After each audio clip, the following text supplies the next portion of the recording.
10वी आणि 12वीच्या अनेक परीक्षा केंद्रावर कॉपी सुरू आहे। साम टीव्हीनं हे जगासमोर आणलं।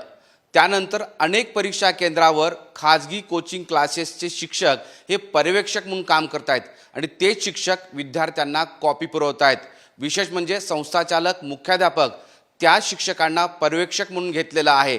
ही माहिती जिल्हा परिषदेचे सीईओ विकास मीणा यांना मिळाल्यानंतर त्यांनी थेट परीक्षा केंद्रावर छत्रपती संभाजीनगर जिल्ह्यातील फुलंब्री तालुक्यातल्या एका परीक्षा केंद्रावर धाड टाकली आणि हा सगळा प्रकार समोर आलेला आहे। त्यानंतर आता थेट कारवाई करतायत। सोबतच जिल्ह्यामध्ये म्हणजे संभाजीनगर जिल्ह्यामध्ये ज्या ज्या ठिकाणी असे प्रकार सुरू आहेत त्याची चौकशी सुरू आहे। या संदर्भात आपण त्यांच्याकडून जाणून घेऊयात।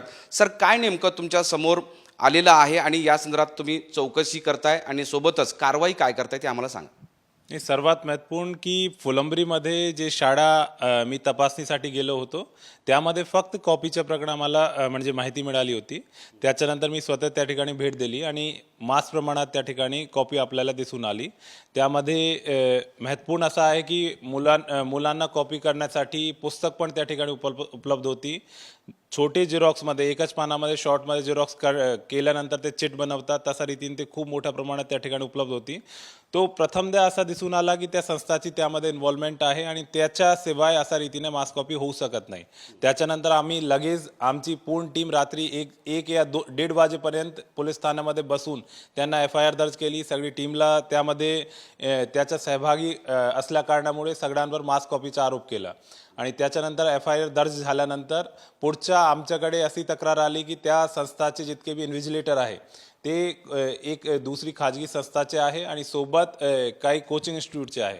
ते आमच्याकडे जसं समोर आला आम्ही लगेच दुसरी FIR दर्ज करण्याचा आदेश दिलेला आहे। संस्था मान्यता रद्द करण्याचा प्रस्ताव पण माननीय शिक्षण आयुक्तकडे आपण पाठवत आहोत। धक्कादायक म्हणजे आदर्श विद्यालयामध्ये तुम्ही तपासणीसाठी गेले होते। तिथं आता तुम्ही सांगितल्याप्रमाणे जे पर्यवेक्षक होते ते काशीराम विद्यालयातले होते, पण काशीराम विद्यालयाच्या मुख्याध्यापकाचं असं म्हणणं आहे की ते शिक्षकच आमच्या शाळेमध्ये नाहीत। आमच्या शाळेचा बनावट कागदपत्र दाखवून ती सगळे वेगळ्या शिक्षक तिथं पर्यवेक्षक म्हणून नेमणूक केली आहे। त्या संदर्भातली चौकशी काय सुरू आहे?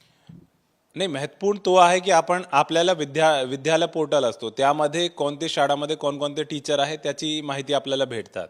तो आपण ज्यावेळी आदर्श शाळाचे टीचरांची माहिती काढली तो फक्त ज्यांच्यावर आम्ही FIR ॲज अ इन्व्हिजिलेटर म्हणून केली होती त्यामध्ये फक्त एकच शिक्षक त्या ठिकाणी त्या शाळाचा दिसून आला।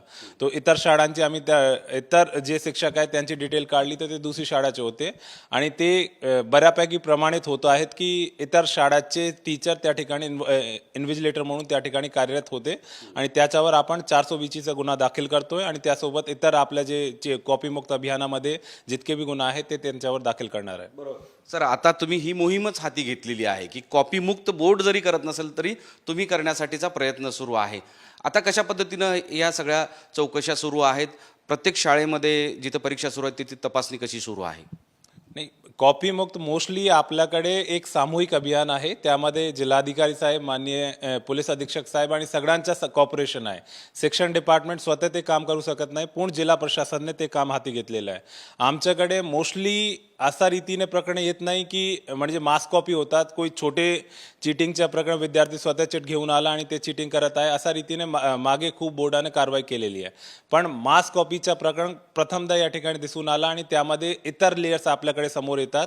तो त्यामध्ये आम्ही इतर जे केंद्र आहे त्यावर पण सूचना देतो। आता VC आपण ठेवलेली आहे, सगळे बैठकी पथक आहे त्यांना परत तपासणीसाठी सूचना देतो की इन्व्हिजिलेटर त्या शाळाचा आहे नाही त्याची तपासणी करत आहोत।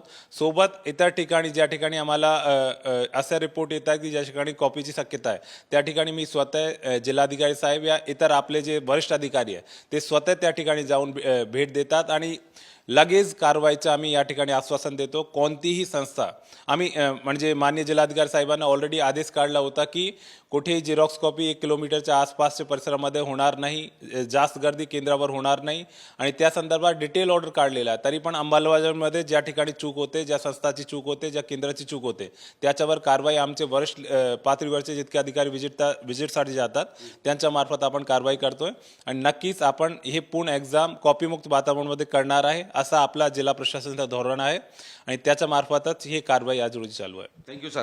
म्हणजे कॉपी पुरवणाऱ्या आणि त्याचबरोबर त्याला मदत करणाऱ्या सगळ्यांवर आता कारवाई होणार आहे आणि त्यासाठी वेगवेगळी पथकंसुद्धा नेमलेली आहेत. विशेष म्हणजे जिथं CEO सरांनी भेट दिली होती त्या ठिकाणी जे गैरप्रकार झाले तिथं थेट फसवणुकीचा गुन्हा दाखल होणार आहे. मोहम्मद इरफानचा माधव सावरगावे, साम TV, छत्रपती संभाजीनगर. देश विदेशातील प्रत्येक घडामोडींचे लाईव्ह अपडेट मिळवण्यासाठी आता साम टीव्हीच्या सर्व सोशल मीडिया प्लॅटफॉर्मला लाईक, फॉलो आणि सबस्क्राईब करा. तसंच सर्व नोटिफिकेशनसाठी बेल आयकॉन प्रेस करायला विसरू नका.